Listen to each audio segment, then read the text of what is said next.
சிறப்பாக கொண்டாடப்படுவது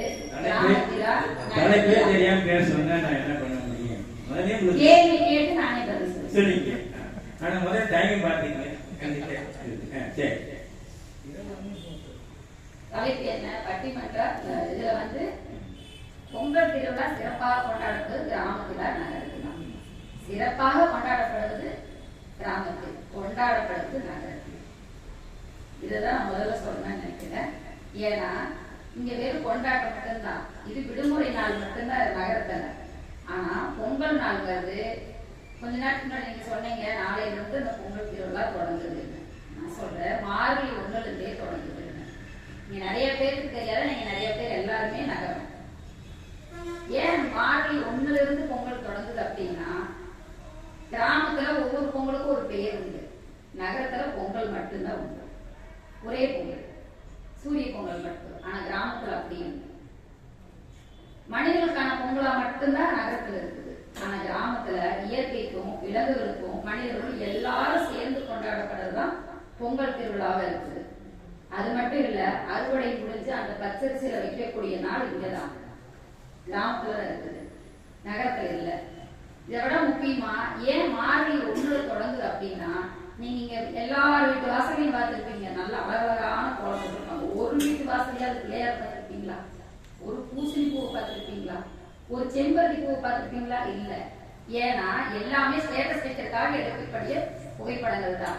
காலையில எழுந்திரிச்சு எனக்கு வேற ஸ்டேட்டஸ் எல்லாம் வைப்பாங்க. இந்த மார்கழி 30 பாத்தீங்கன்னா எல்லார் வீட்டு வாசலையும் கோலத்துக்கு கூட அது ஸ்டேட்டஸ் வேற வச்சிருது, கலர் கலரா. ஆனா ஒருத்தர் கூட பிள்ளையார் வைக்கிறதே இல்லை. காரணம் என்னன்னா, அது எதுக்காக வைக்கிறாங்கிறது நம்மளுக்கு தெரியாமயே போயிட்டு. மஞ்சளோட வைக்கலாம், மஞ்சளோட பிள்ளையார் வைக்கலாம். ஏன் நீங்க நகரத்துல இருக்கிறவங்க ரொம்ப வசதியா இருக்கிறீங்க, மஞ்சள் வைக்கலாமே, மஞ்சளோட வைக்கலாம். மார்கழி 1 ஆரம்பிச்சு பிள்ளையார் பிடிச்சு வச்சு பூசணி பூ வச்சு ஒரு நாள் கும்பிடுவாங்க, 30 நாள் கும்பிடுவாங்க. பார்த்ததே இல்லை. அதனால அரும்பும் வைக்கலாம், செம்பருத்தி பூ வைக்கலாம், கிடைக்கிறதா வைக்கலாம். நகரத்துல வளர்க்க முடியாமல இல்ல, வளர்க்கறது இல்லை. அது எல்லாம் என்ன மாதிரி குணம் இருக்குன்னு நமக்கு தெரியாம இருக்குது.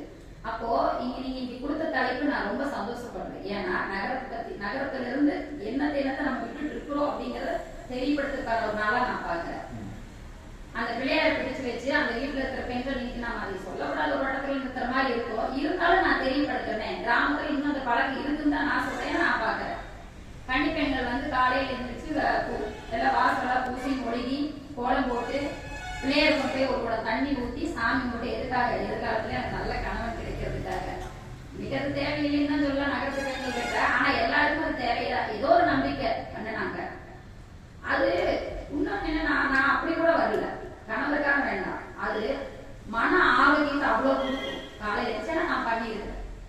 காலையில எழுந்து அந்த மார்கழி 30 நீங்க அந்த குளிர் எவ்வளவு குளிர் வேணா சமாளிச்சிடலாம். அந்த 30 நீங்க சமாளிச்சிட்டீங்கன்னா நம்ம உடம்ப தயார்படுத்துறதுக்காக தான் அது. அந்த மார்கழி மாசம் தான் பாத யாத்திரை போக சொல்லுவாங்க. அந்த மார்கழி மாசம் தான் பெண்கள் வந்து காலையிலேயே நேரமா குளிச்சுட்டு பிள்ளையார் வச்சு சாமி போற பழக்கத்தை நம்ம கடைபிடிச்சோம். ஏன்னா நம்ம எல்லா விதமான வெப்பத்தன்மைக்கு நம்மளை பழக்கப்படுத்திக்கிறதுக்காக இந்த பழக்க வழக்கங்கள்லாம் இருந்தது.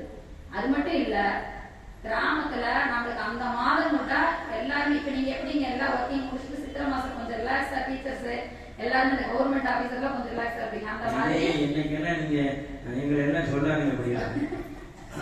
எல்லா நாளும் வேலை பார்க்குறீங்களோ. அப்புறம் இப்படி அந்த 30 நாள் வச்சு முடிச்சுட்டு அந்த தை திருநாள் 1ஆம் தேதி அன்னைக்கு இங்க வந்து சூரிய பொங்கல் சொல்றீங்க, கிராமத்துல அது இல்லை, பொழுது பொங்கல் சொல்லுவாங்க. பொழுது பொங்கல் நீங்க காலையில எழுந்து 9 மணிக்கு எழுந்துட்டு சுகில ஆட்டை போட்டு பொங்கலை வச்சு கடையில் போட்டு சாமி கும்பிடுறதுல கிராமத்துல அவங்க அறுவடை செஞ்சதையோ பச்சரிசியா வாங்கி வீட்டுல சாணி மொழிகி, குறிப்பா சாணி மொழிகி சூரியன் உதிக்கிறதுக்கு முன்னாடி பொங்கல் வச்சு சூரியனுக்கு படைச்சு மஞ்சள் கரும்பு இதெல்லாம் வச்சு படையல் போட்டு சாமி கும்பிட்டு நம்மளோட தமிழர்கள் பண்பாடே படையல்ன்றது இவ்வளவுதான். இன்னைக்குதான் புதுசா படையல் வெவ்வேறு விதமா சொல்றோம். ஆனா நம்ம ஆதிக்குடி தமிழன் கொண்டாடினது படையல் மட்டும்தான், அது பொங்கல் படையல் மட்டும்தான். அதுக்கப்புறம் அந்த இதை முடிச்சு அடுத்த நாள் பட்டி பொங்கல் வைப்பாங்க. ஐயா, பட்டி பொங்கல்ங்கிறது மாட்டுக்காக வைக்கிறது. நம்ம வீட்டுல வளர்க்குற ஆடு மாடு கோழிக்காக வைக்கிறது. ஆமா, நன்றி தெரிவிக்கிறதுக்காக வைப்பாங்க. முதல் நாள் சூரியனுக்கு இயற்கைக்கு நன்றி தெரிவிச்சிருவாங்க. ரெண்டாவது நாள் நம்மளோட சேர்ந்து வாழக்கூடிய எல்லா விதமான விலங்குகளுக்கும் நன்றி தெரிவிக்கிற விதமா அது வைப்பாங்க. அதை எப்படி வைப்பாங்கன்னா, ஒரு தொட்டி மாதிரி கட்டி அதுல அந்த பச்சரிசி கல்லுல தண்ணி ஊத்தி அதை அப்படியே விட்டுருவாங்க. சாயந்தரமா அதுக்கு பொங்கல் வச்சு, அந்த கட்டி பொங்கல்ங்கிறது சாயந்தரமா தான் வைப்பாங்க. அதெல்லாம் வச்சு முடிச்சுட்டு மாடு ஆடுகள்லாம் படையல் பண்ணுவாங்க. அந்த பொங்கலை படையல் பண்ணுவாங்க. இதெல்லாம் முடிச்சதுக்கு அப்புறம் தான் இந்த 30 நாள் பொங்கல் பிள்ளையார் வச்சாங்க பாத்தீங்களா, அந்த பொண்ணுங்கெல்லாம் வைக்கிற பொங்கல் தான் கன்னி பொங்கல். அந்த பொங்கல் இன்னைக்கு நகரத்துல இருக்குதுன்னா சுத்தமாவே இல்ல. 3 நாள் பொங்கல் வைப்பாங்க. ஒரு பொங்கல் வைக்கிறதுக்கு நேரம் இல்லை, 3 பொங்கல். அதுதான் சொன்னனே, அதுதான் வந்து திருவிழா. இங்க கொண்டாடப்படுறது நீங்க விடுமுறை நாட்களை மட்டும்தான் கொண்டாடுறீங்க. தெரிஞ்சுக்கணும். அதோட சரியான நகரத்துல இருந்து வந்துட்டு இருக்கீங்க. அது மட்டும் இல்ல, நீங்க எதிரணியில இருக்கிற நகரம் நீங்க நினைக்கிறீங்க. நீங்க 3 பேரும் கிராமத்துக்கு போது ஊருக்கு பாரு டிக்கெட் புக் பண்ணி வச்சுட்டு வந்து இங்க உட்காந்துருக்காங்க.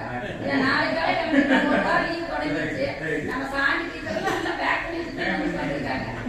அதுக்கு வந்து சொன்னாங்களே, நான் நகர போக கிளம்பிட்டேன். சில பேர் வந்து நகரத்துல நகர பொங்கல் நீங்க பாத்துட்டு இருக்காங்கன்னு பாருங்களேன். இப்படி கன்னி பொங்கலை அன்னைக்கு அக்கம் பக்கம் இருக்கிற பெண்கள்லாம் வந்து கும்மி அடிப்பாங்க. இன்னைக்கு இருக்கிற ஒரு பெண்கள் கூட கும்மி பாடுச்சு. இது வருத்தத்துக்குரிய விஷயம் தான். ஏன்னா கும்மி பாட்டுங்கிறது நீங்க அதெல்லாம் போய் கேட்டீங்கன்னா, நீங்க குமிஞ்சு அடி சொல்லி கும்மிய நாங்களும் அப்படி அடிக்க முடியாது. அங்க அடிப்போம் கும்மி, இங்க அப்படிதான் செய்வோம். அதான் நகரம்.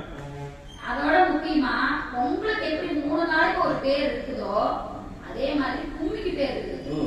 இங்க இருக்கிறவங்க இடுப்பே வளைய மாட்டேங்குது. இவங்க போய் கும்மி அடிக்க போறாங்க, பாட்டு பாட போறாங்க. அப்படி பாடினாலும் அந்த பூஜை பண்ணும் போதே கையில எப்படி மணி அடிச்சுட்டு பூஜை பண்ணுவாங்க பாத்துருக்கீங்களா, அந்த மாதிரி பாடிட்டு கும்மி அடிக்கணும். இங்க இருக்கிறவங்களுக்கு ஒண்ணு பாடணும், இல்லைன்னா கும்மி அடிக்கணும். 2 சேர்ந்து வராது.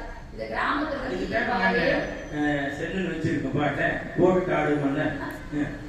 இப்போ கும்மி கலகத்தை ஒரு